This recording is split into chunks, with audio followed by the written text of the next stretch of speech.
Assalamualaikum warahmatullahi wabarakatuh. Saya Rahmi Utami dari Prodi Sistem Informasi kelas 2B. Di sini saya akan menjelaskan dua judul dari masing-masing segmen 1 dan segmen 2.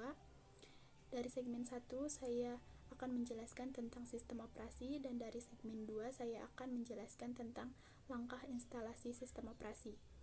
Yang pertama saya akan menjelaskan dari segmen 1 terlebih dahulu, yaitu tentang sistem operasi atau operating system, yang merupakan seperangkat program yang mengelola sumber daya perangkat keras komputer dan menyediakan layanan umum untuk aplikasi perangkat lunak.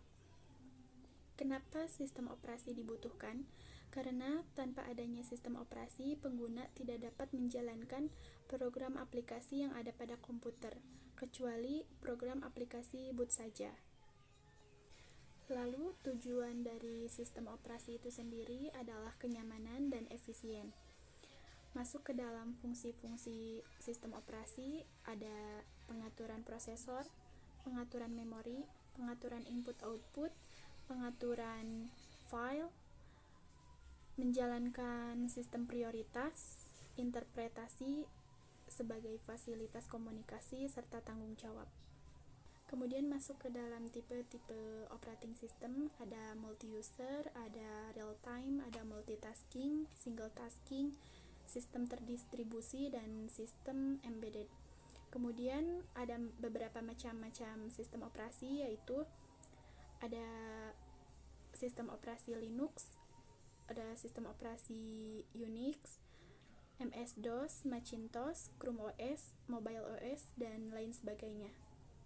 Kemudian ada komponen-komponen sistem operasi, yaitu manajemen memori, memori virtual, interupsi, mode, networking, multitasking, security, user interface, real-time operating system, dan eksekusi program.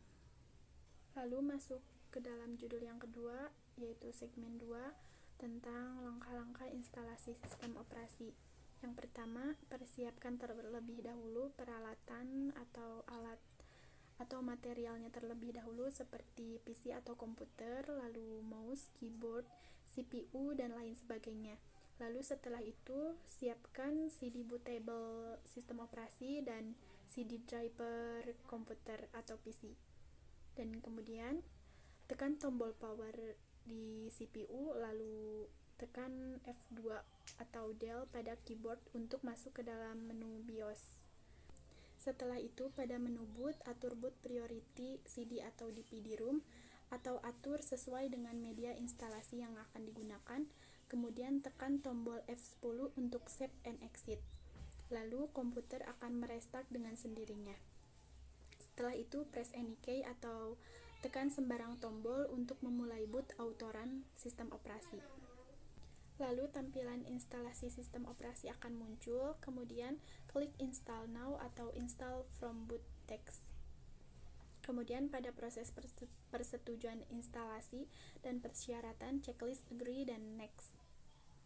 Setelah itu, proses instalasi terus berjalan dengan terus menekan tombol next hingga pada bagian pembagian partisi hard disk. Bagi hard disk sesuai dengan primary system dan sekunder, lalu next.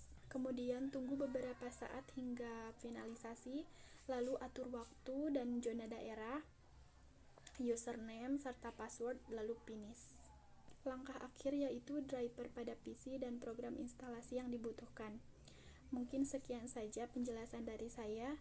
Saya kerjakan tugas ujian akhir semester video ini dengan originalitas dan kejujuran. Terima kasih. Wassalamualaikum warahmatullahi wabarakatuh.